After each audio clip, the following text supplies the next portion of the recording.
कई बार premium consultancy में पूछते हैं एक कॉमन सवाल। यह वीडियो बनाने का मेन टारगेट यह था कि लास्ट जो हमारे पास 100 रिक्वेस्ट आई हैं उन 100 रिक्वेस्ट में क्या था, या लड़का हो या लड़की, तो वह एक पार्टनर की तो डेट ऑफ बर्थ शेयर करता था लेकिन अपनी वह पूरी डिटेल्स शेयर करता था कि जैसे उसका टाइम ऑफ बर्थ क्या है, डिटेल क्या है। तो भाई वह यह कहते थे कि जी हम कैरियर में हैं, हम जॉब करते हैं, हमारा किसी पे दिल आ गया या कोई मुझे पसंद करता है, किसी को मैं पसंद करती हूँ या करता हूँ, उसकी डेट ऑफ बर्थ तो मुझे पता है लेकिन टाइम ऑफ बर्थ नहीं पता है। लेकिन मुझे अपनी डेट ऑफ बर्थ भी पता है, टाइम ऑफ बर्थ भी पता है और प्लेस भी पता है। तो क्या आप मेरी कुंडली मिलान कर सकते हैं? तो यह वीडियो उन सभी को डेडिकेटेड है जिनका ये क्वेश्चंस था। और इसके पश्चात भी अगर आपको नहीं आता समझ तो आप हमारी ऐप को डाउनलोड कर सकते हैं, हमारी वेबसाइट के थ्रू आप हमसे कॉन्टैक्ट कर सकते हैं पूछने के लिए। तो इस वीडियो को आप बड़े ध्यान से देखिए क्योंकि ये बहुत इंपॉर्टेंट रहने वाला है और इसके बारे में कॉन्सेप्ट बहुत कम लोगों ने ही जानते हैं या फिर वह बताते हैं। चलिए, तो आपने देखना क्या है, D1 चार्ट। अगर आप जो भी हैं, चाहे लड़के हों या लड़की, आपको अपना D1 चार्ट देखना है। दूसरा, और जिसका डेट ऑफ बर्थ आपको पता है उसका डेट ऑफ बर्थ आपने लिख लेना है। मान लीजिए मैं यहाँ पे लिखता हूँ 4/5/1987, यह डेट ऑफ बर्थ मैंने यहाँ पे लिख ली है। अब कुछ चीज़ आपको न्यूमरोलॉजी का करना है क्योंकि यहाँ पे हम न्यूमरोलॉजी लगाएंगे, न्यूमरोलॉजी के कॉन्सेप्ट्स को लगाएंगे तभी आपको समझ में आएगा। तो आपको पता है न्यूमरोलॉजी में एक नंबर जो होता है ये सूर्य को रिप्रेजेंट करता है, 2 नंबर जो होता है चंद्रमा को रिप्रेजेंट करता, नहीं पता तो हमारे प्लेलिस्ट सेक्शन को देख लीजिए, सभी नंबरों का 1 से लेकर 9 तक हमने बताया है। 3 नंबर जो होता है बृहस्पति को रिप्रेजेंट करता है, 4 नंबर जो होता है राहु को रिप्रेजेंट करता है, 5 नंबर जो होता है बुध को रिप्रेजेंट करता है, 6 नंबर जो होता है वो शुक्र को रिप्रेजेंट करता है, 7 नंबर जो होता है वो आपका केतु को रिप्रेजेंट करता है, 8 नंबर जो होता है आपका शनि को रिप्रेजेंट करता है और 9 नंबर जो होता है वो आपका मंगल देव को रिप्रेजेंट करता है। इतना आपको याद हो गया होगा। चलिए, अब यह आपको जो ये नंबर याद किए हैं ये अप्रैल से करना स्टार्ट कर लीजिए। जो अप्रैल का महीना होगा वो आपका सूर्य को डेडिकेट होगा, मई होगा, जून होगा, जुलाई होगा, इस तरीके से आपको आगे चलना है। अप्रैल हो गया सूर्य को, मई हो गया आपका चंद्रमा को, जून हो गया आपका बृहस्पति को, इस तरीके से आपको आगे चलते रहना है। क्योंकि ये चीज़ मैं बताऊंगा, जो चीज़ यहाँ पे बता रहा हूँ ये चीज़ मैं भी आपको बताने वाला हूँ कि डेट ऑफ बर्थ से ये कैसे निकलेगा महीना, क्योंकि मैं यहाँ महीने की बात कर रहा हूँ इसलिए महीने की फोकस करनी है।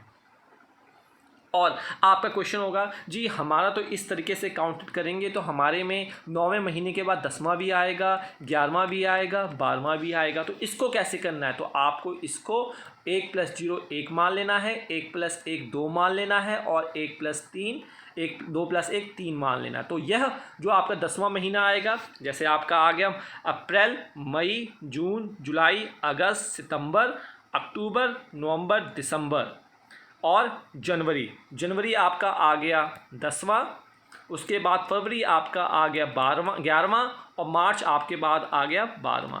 तो अगर आपका जनवरी के महीने में तो आपको 1 कंसीडर करना है, फरवरी के महीने में 2 और अगर मार्च में हुए 3 नंबर, क्योंकि वो 10, 11, 12 इस तरीके से आपको सिंगल डिजिट में कर लेना है। आशा करता हूँ ये कॉन्सेप्ट आपको आ गया होगा समझ में।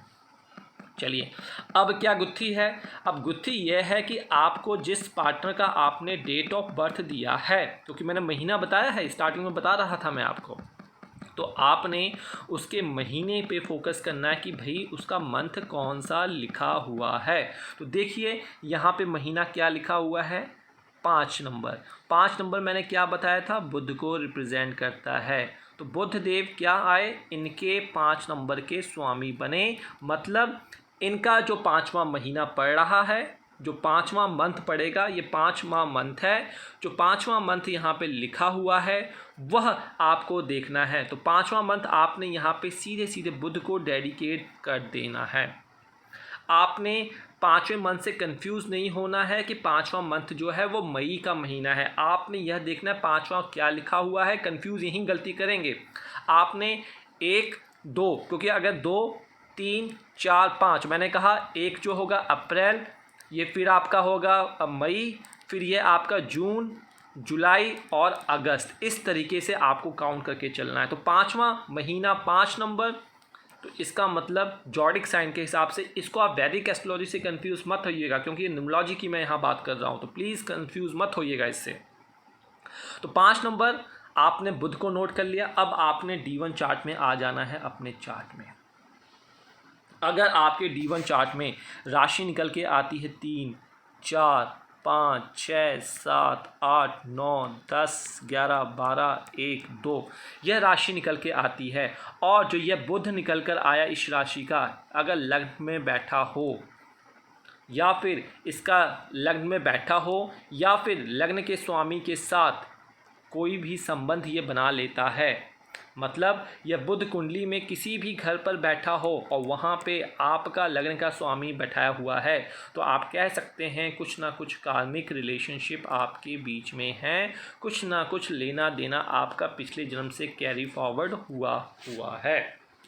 तो सिंपल सा वीडियो था, नहीं समझ में आया तो इसका एडवांस्ड वर्जन बनाएंगे, लेकिन सिंपल सा यही है। मैं एक बार फिर से बता रहा हूँ, आपको डेट ऑफ बर्थ देखनी है, वहाँ पे न्यूमरोलॉजी का कॉन्सेप्ट लगाना है मंथ के ऊपर, नोट कर लीजिए।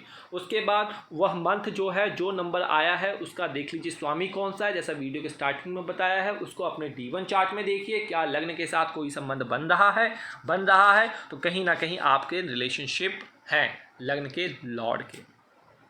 अंत में जाते जाते अगर आपको कोई एडवाइस चाहिए, कुछ सलाह चाहिए, हमारी ऐप डाउनलोड कर सकते हैं, हमसे वेबसाइट से संपर्क कर सकते हैं, इंस्टाग्राम, ट्विटर और फेसबुक से भी आप हमसे सवाल पूछ सकते हैं। लेकिन यहाँ पे आपको अपना चार्ट और विंशोत्तरी दशा शेयर करनी पड़ेगी, और आपको लगभग 60 दिन का इंतज़ार करना होगा, क्योंकि इतना समय लग जाता है आपके क्यूज़ आने के अंदर।